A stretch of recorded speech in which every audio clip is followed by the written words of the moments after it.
Assalamualaikum warahmatullahi wabarakatuh. Waalaikumsalam warahmatullahi wabarakatuh. Selamat malam semuanya. Apa kabar teman-teman? Saya harap semuanya sehat ya. Dan sudah siap untuk membahas tema yang sangat luar biasa dan yang sangat menarik ini. Sebelumnya perkenalkan, nama saya Zeni Setiawati sebagai moderator yang akan memandu acara ini. Kemudian Muhammad Farhan Isrofi sebagai host, Wina Alexananda Patricia sebagai notulen acara ini. Dan terima kasih kepada Nadia Friska Devi Yazdanti, Syefi Fatimatul Husna, dan Leonisa Zulfa Agustina sebagai audiens yang telah menyempatkan waktu untuk hadir dalam diskusi kali ini. Di sini kita akan membahas materi mengenai pengaruh COVID-19 dalam sistem pendidikan di Indonesia dengan dua pembicara, yakni yang pertama, Radianti Arum Pratiwi yang akan membahas dampak COVID terhadap pendidikan dan pengertian pembelajaran daring. Pembicara kedua, yaitu Mustafa, akan membahas tentang media pembelajaran serta keefektifan penggunaan media saat pembelajaran daring. Nah, sebelum memasuki materi, terdapat rangkaian tata tertib yang harus ditaati oleh semuanya. Kepada Wina, waktu dan tempat saya persilahkan. Baik, terima kasih atas kesempatan dan waktunya. Kali ini saya akan membacakan tata tertib pelaksanaan presentasi. Pertama, diharapkan audiens hadir tepat waktu.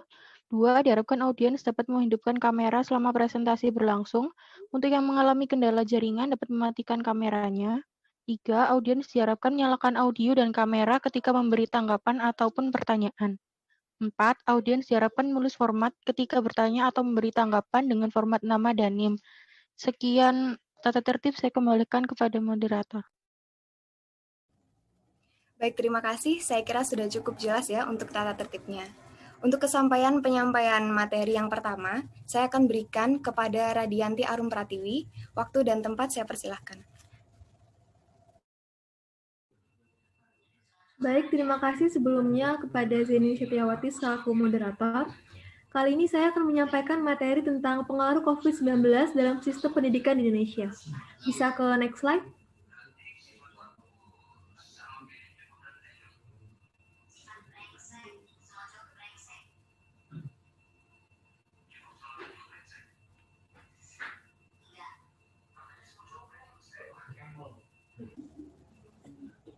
Baik, yang pertama materi yang akan saya sampaikan yakni dampak COVID terhadap pendidikan. Seperti yang diketahui, terdapat dua dampak yakni positif dan juga negatif. Untuk dampak positif dari pandemi COVID terhadap pendidikan, yang pertama, memicu percepatan transformasi pendidikan. Yang kedua, banyak munculnya aplikasi belajar online. Yang ketiga, kolaborasi orang tua dan guru. Yang keempat, munculnya kreativitas tanpa batas. Antara orang tua dan guru semakin erat.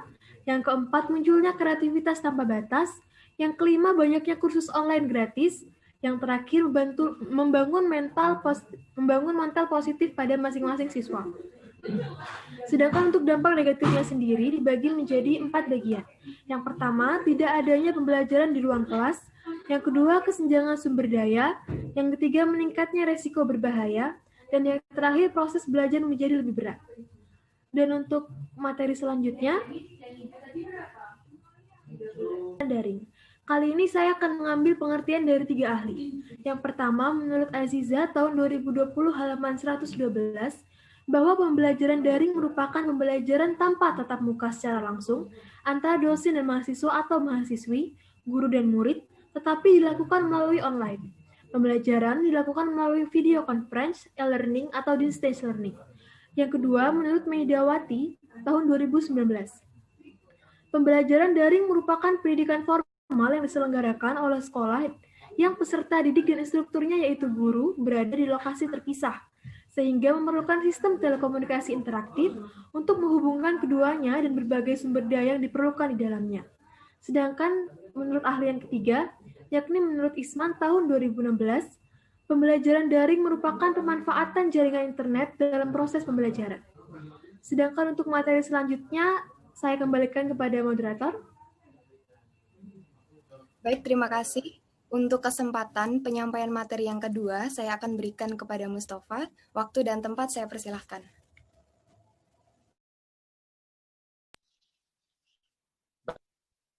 Next slide.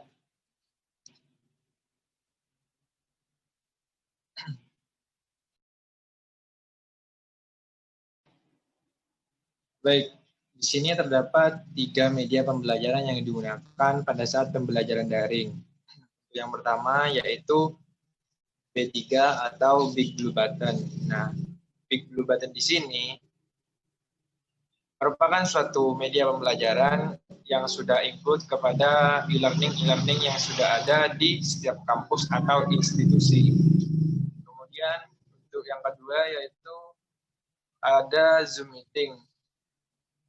Nah, Zoom Meeting ini adalah aplikasi komunikasi yang menggunakan video yang dapat digunakan dalam berbagai perangkat baik seluler maupun desktop.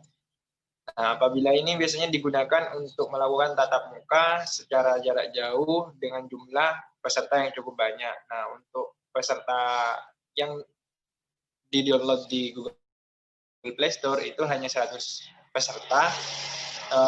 Untuk Zoom yang premium itu bisa sampai 500 sampai 700 partisipan. Nah, untuk fitur-fitur Zoom-nya sendiri itu tersedia video atau audio HD, terus alat kolaborasi bawaan, keamanan, rekaman atau record, terus penjadwalan, obrolan tim atau obrolan pada saat melakukan Zoom meeting. Nah, untuk menggunakan aplikasi Zoom ada beberapa hal yang harus Anda lakukan, yaitu yang pertama, ini tipsnya membuat jadwal. Maksudnya membuat schedule-nya terlebih dahulu, dimulai Zoom meeting-nya itu kapan, itu sudah terdapat fitur-fiturnya di dalam Zoom meeting tersebut. Nah, untuk yang terakhir yaitu mengenai Google Meeting. Nah, Google Meet sendiri adalah produk dari Google yang merupakan layanan komunikasi video yang dikembangkan oleh Google.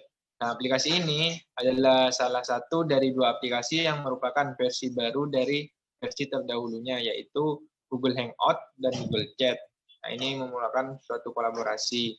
Kemudian pihak Google sendiri telah menggantikan versi klasik Google Hangout pada Oktober 2019 silam. Dari ketiga media pembelajaran ini, hanya Zoom Meeting saja yang maksudnya familiar dikenal oleh kalangan mahasiswa dan juga siswa. Karena dilihat dari fiturnya sendiri yang tidak terlalu sulit dan gampang untuk dioperasikan dibandingkan dengan Big Blue Button dan juga Google Meet. Next slide.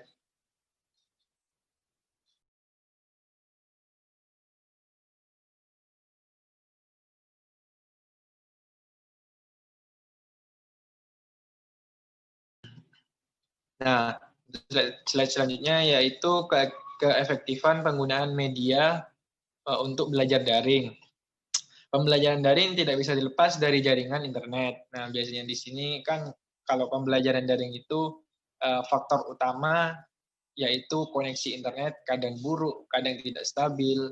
Nah, dari koneksi jaringan internet ini menjadi salah satu kendala yang dihadapi siswa atau mahasiswa yang tepat tinggalnya sulit untuk mengakses internet.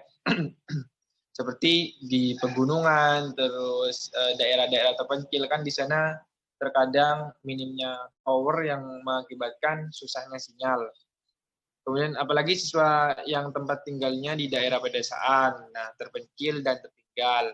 Kalaupun ada yang menggunakan jaringan seluler, terkadang jaringannya itu tidak stabil karena letak geografis yang masih jauh dari jangkauan sinyal seluler. Nah, perlu disadari di sini bahwa ketidaksiapan guru dan siswa terhadap pembelajaran daring juga menjadi masalah. Ketidaksiapan guru dan siswa ini maksudnya itu untuk guru sendiri kesiapan materi yang akan disampaikan kepada siswa atau mahasiswa. Sedangkan ketidaksiapan siswa itu kayak seperti siswa tersebut tidak mempelajari materi yang akan diajarkan besok, maksudnya untuk pertemuan yang akan datang. Kemudian perpindahan sistem belajar konvensional ke sistem daring amat mendadak tanpa persiapan yang matang. Nah, dilihat dari sebelum-sebelumnya untuk institusi dan juga sekolah-sekolah kan tidak pernah melakukan pembelajaran daring. sehingga banyak terkendala saat penyampaian materi dari guru kepada siswa. Nah, hal ini juga menjadi permasalahan yang banyak terjadi pada siswa yang mengikuti pembelajaran daring, sehingga kurang optimal pelaksanaannya. Next.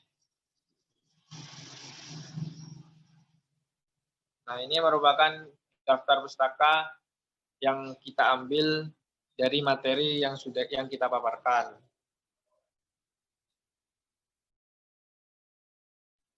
Next. Nah, di sini saya kembalikan ke moderator. Baik, terima kasih. Setelah materi-materi telah dipaparkan oleh kedua pemateri kita yang sangat luar biasa ini, kemudian selanjutnya adalah sesi tanya-jawab antara audiens dengan pemateri. Untuk penanya, silahkan menggunakan format nama dan NIM, lalu mengajukan pertanyaan di forum chat Zoom.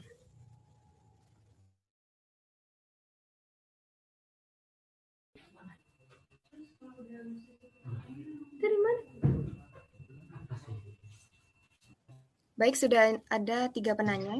Yang pertama dari Leonisa Zulfa Agustina, 2009-0310-2030, ingin bertanya mengenai media pembelajaran, yaitu Big Blue Button. Setiap pertemuan atau daring, saya tidak pernah menggunakan media pembelajaran Big Blue Button. Nah, bisa dijelaskan tidak cara kerja media pembelajaran Big Blue Button itu seperti apa? Kepada pemateri, silakan. Ya, terima kasih sebelumnya kepada Leonisa karena telah bertanya. Saya akan menjawab pertanyaannya. Yang pertama, ini tentang Big Blue Button ya. Big Blue Button sendiri merupakan aplikasi atau software mendukung beberapa sharing audio dan video, presentasi dengan kemampuan papan tulis yang diperluas, seperti pointer, zooming, dan drawing. Juga terdapat fitur chat publik dan pribadi, sharing desktop, juga sudah terintegrasi menggunakan free switch, dan dukungan untuk presentasi dokumen, PDF, dan dokumen Microsoft Office. Teknologi komunikasi data yang terdapat di dalam Big Blue Button juga menghubungkan 2 atau lebih tempat, sehingga dapat berinteraksi secara visual dengan suara yang bersamaan melalui media jaringan telekomunikasi digital.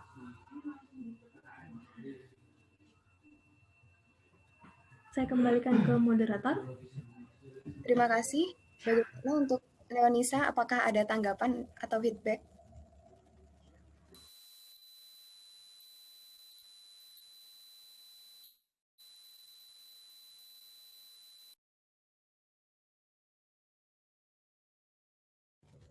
Kalau tidak ada, saya lanjutkan untuk pertanyaan kedua dari Nadia Friska, 2008031040016, ingin bertanya, apa saja keuntungan dan kerugian dari pembelajaran daring ini?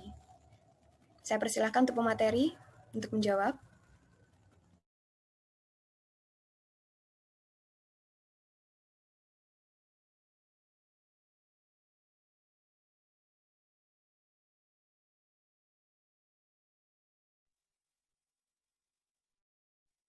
Baik, saya akan menjawab pertanyaannya, apa keuntungan dan kekurangan dari pembelajaran daring ini. Nah, untuk kelebihannya sendiri bisa kita lihat bahwa dengan pembelajaran daring ini dilakukan dapat mempersingkat waktu dalam kita melakukan pembelajaran, terus dapat menghemat waktu daripada kita harus ke kampus. Nah, untuk kekurangannya sendiri yaitu sulit untuk mengontrol mana mahasiswa yang serius mengikuti pembelajaran dan mana yang tidak. Kemudian ada terlalu banyak distraksi yang bisa mengganggu konsentrasi siswa. Nah, seperti kadang disuruh orang tua atau banyak kegiatan di rumah. Terus tidak semua siswa memiliki dan mampu mengakses peralatan yang dibutuhkan, entah itu komputer, laptop, atau handphone untuk pembelajaran daring. Nah, itu dilihat dari faktor ekonomi keluarga. Kemudian kekurangan yang selanjutnya yaitu bagi mereka yang tinggal di lokasi yang infrastrukturnya masih kurang, nah itu mengalami kesulitan pada saat melakukan proses pembelajaran. Nah, ini ada tambahan dari kelebihan pembelajarannya, kelebihan pembelajaran daring. Kelebihannya yaitu siswa tidak hanya bergantung pada guru, tapi juga bisa belajar untuk melakukan riset sendiri.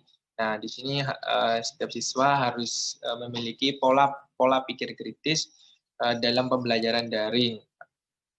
Kemudian yang ketiga, yaitu kelebihannya, otomatis siswa dilatih untuk menguasai teknologi informasi yang harus berkembang. Nah, tidak dapat dipungkiri bahwa adanya pembelajaran daring ini, setiap siswa atau mahasiswa yang dulunya gaptek sekarang sudah bisa mengoperasikan laptop, kemudian mengoperasikan handphone yang tidak hanya digunakan untuk menelpon, WhatsApp, dan sosial media lainnya. Nah, mungkin itu saja kekurangan dan kelebihan dari pembelajaran daring ini. Saya kembalikan ke moderator. Baik, terima kasih. Apakah ada tanggapan atau feedback dari Nadia Friska? Atau sudah cukup? Cukup, terima kasih. Baik, terima kasih.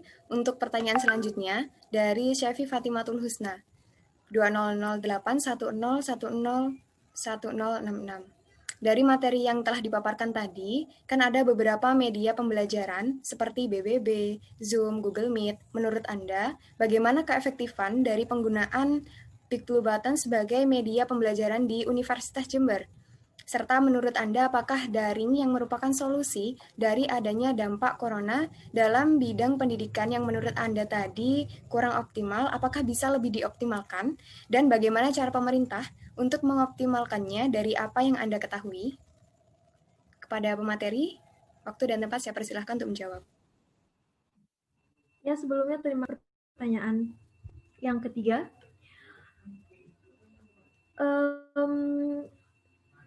dari beberapa media pembelajaran seperti Big Blue Button, Zoom, dan juga Google Meet, jika ditanyakan tentang keefektifan dari menggunakan BBB ini ya, sebenarnya BBB itu sudah cukup efektif dari segi penggunaan audiovisualnya dan juga fitur-fitur yang terdapat di dalamnya.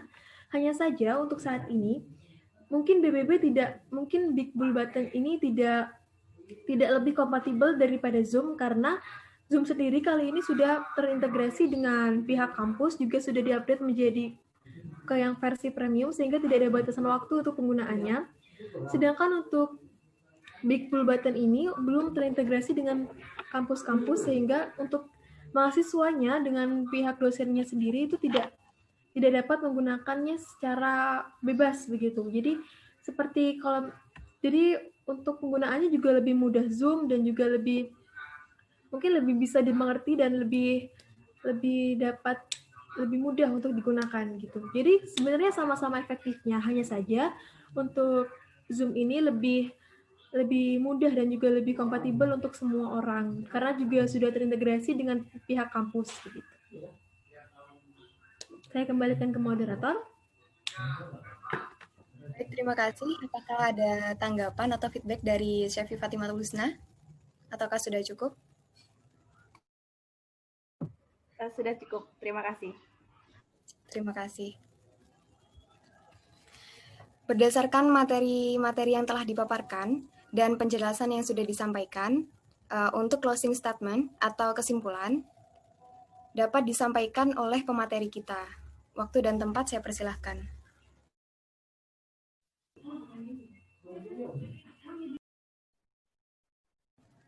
Baik, silahkan kepada pemateri untuk memberikan kesimpulan atau closing statement. Saya akan membacakan kesimpulan dari semua yang sudah kelompok saya paparkan. Nah, kesimpulannya yaitu seiring mewabahnya virus COVID-19 ini, banyak aspek kehidupan yang terdampak.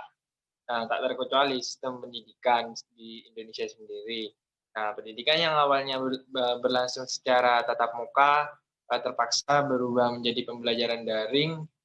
Dampaknya pun mulai terasa baik dari segi positif, seperti semakin berkembangnya transformasi pendidikan, serta terbentuknya kerjasama secara langsung oleh orang tua dan guru. Kemudian dilihat dari segi negatifnya sendiri, seperti susahnya siswa dalam menyerap materi saat daring, kemudian serta munculnya kesenjangan menyerap materi secara daring.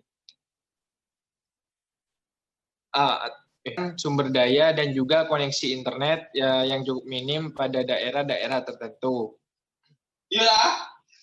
Sendiri dapat diartikan sebagai sistem pendidikan baru yang terbentuk untuk menyiasati kondisi saat ini, di mana pembelajaran tatap muka dilakukan secara online melalui aplikasi-aplikasi belajar seperti Google Meet, Big Blue Button, dan Zoom. Nah, di Universitas Jember sendiri mengenal aplikasi serupa yang disebut sebagai Big Blue Button. Untuk keefektifannya sendiri dinilai masih kurang karena kondisi tiap siswa yang berbeda dari segi koneksi internet serta kepemilikan handphone yang menjadi dasar dari pembelajaran daring ini. Nah, selain itu perubahan yang mendadak juga berdampak pada kesiapan siswa dan juga guru dalam proses transfer ilmu atau proses belajar mengajar. Nah, sehingga ilmu yang disampaikan kurang bisa diterima secara maksimal seperti dalam pembelajaran tatap muka biasanya, karena suasana pembelajarannya itu tidak seperti tatap muka untuk pembelajaran daring ini. Nah, mungkin itu kesimpulan yang dapat saya tarik kesimpulan dari semua ulasan materi dan pertanyaan dari peserta. Terima kasih. Saya kembalikan ke moderator. Baik, terima kasih teman-teman yang berbahagia. Alhamdulillah rangkaian diskusi untuk malam ini sudah terlaksana dengan baik. Kita sudah mendapatkan materi-materi yang luar biasa dari dua orang pemateri ini. Yang pertama mengenai dampak COVID terhadap pendidikan, yang kedua mengenai pembelajaran daring, kemudian media pembelajaran, serta keefektifan penggunaan media saat pembelajaran daring. Mudah-mudahan materi yang sudah disampaikan pada malam hari ini bermanfaat. Terima kasih kami ucapkan kepada kedua pemateri kita yang telah berbagi ilmu yang sangat luar biasa. Juga terima kasih kepada audiens yang begitu antusias menyimak dan bertanya. Dan terima kasih kepada penyelenggara sehingga diskusi ini berjalan dengan lancar. Oke, COVID-19 sangat berpengaruh terhadap pendidikan. Pengaruh ini baik berupa dampak positif maupun dampak negatif. Untuk itu, kita harus tetap stay safe, stay healthy, and stay at home. Saya Zeni Setiawati. Sekian, terima kasih. Wassalamualaikum warahmatullahi wabarakatuh. Waalaikumsalam warahmatullahi wabarakatuh.